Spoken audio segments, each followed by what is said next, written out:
जय श्री हरि, जय श्री हरि। बोलिए लक्ष्मी नारायण भगवान की जय हो। मार्गशीर्ष मास के कृष्ण पक्ष की एकादशी को उत्पन्ना एकादशी कहा जाता है। इस दिन भगवान विष्णु के लिए व्रत रखा जाता है। इस दिन माँ एकादशी ने उत्पन्न होकर अतिबलशाली और अत्याचारी राक्षस मुर का वध किया था।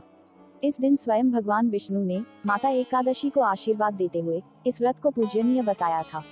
इस एकादशी के व्रत के प्रभाव से पापों का नाश हो जाता है। श्री सूत जी कहने लगे, हे ऋषियों, भगवान श्री कृष्ण ने विधि सहित इस एकादशी महात्म्य को अपने परम भक्त युधिष्ठिर से कहा था।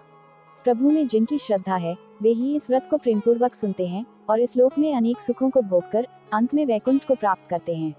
एक बार युधिष्ठिर ने भगवान श्री कृष्ण से पूछा, हे मधुसूदन, एकादशी व्रत की क्या महिमा है? इस व्रत को करने से कौन सा पुण्य मिलता है? इसकी विधि क्या है? सो आप मुझे बताने की कृपा करें। युधिष्ठिर के ये वचन सुनकर भगवान श्री कृष्ण ने कहा, हे युधिष्ठिर, सर्वप्रथम हेमंत ऋतु के मार्गशीर्ष माह में कृष्ण पक्ष की एकादशी का व्रत करना चाहिए। दशमी की संध्या को दातुन करनी चाहिए और रात्रि को भोजन नहीं करना चाहिए। एकादशी को प्रातः संकल्प नियम के अनुसार कार्य करना चाहिए। मध्याह्न को संकल्प पूर्वक स्नान करना चाहिए। स्नान से पूर्व शरीर पर मिट्टी का लेप लगाना चाहिए। स्नान के बाद मस्तक पर चंदन का तिलक लगाना चाहिए। चंदन लगाने का मंत्र इस प्रकार है।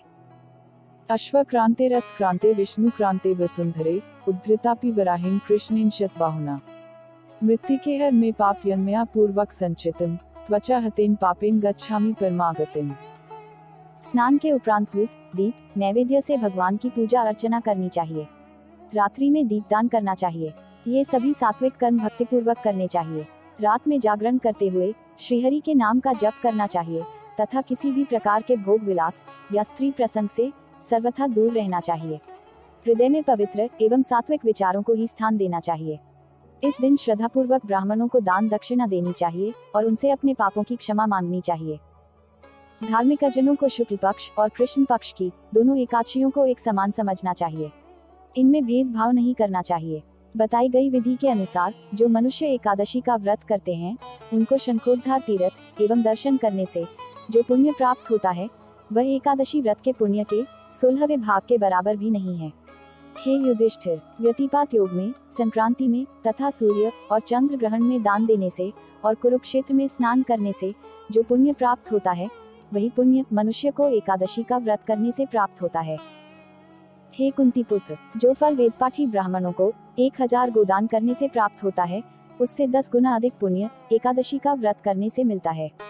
10 श्रेष्ठ ब्राह्मणों को भोजन कराने से जो पुण्य प्राप्त होता है वह एकादशी के पुण्य के 10वें भाग के बराबर होता है। निर्जल व्रत करने का आधा फल एक बार भोजन करने के बराबर होता है। एकादशी का व्रत करने पर ही यज्ञ, दान, तप आदि मिलते हैं, अन्यथा नहीं। अतः एकादशी का व्रत अवश्य ही करना चाहिए। इस एकादशी के व्रत में शंख से जल नहीं पीना चाहिए।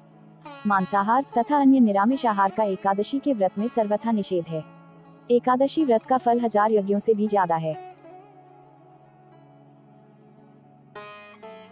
उत्पन्ना एकादशी शुभ मुहूर्त। उत्पन्ना एकादशी तिथि प्रारंभ 10 दिसंबर की दोपहर 12:51 पर हो जाएगा। एकादशी तिथि का समापन 11 दिसंबर की सुबह 10:04 पर होगा।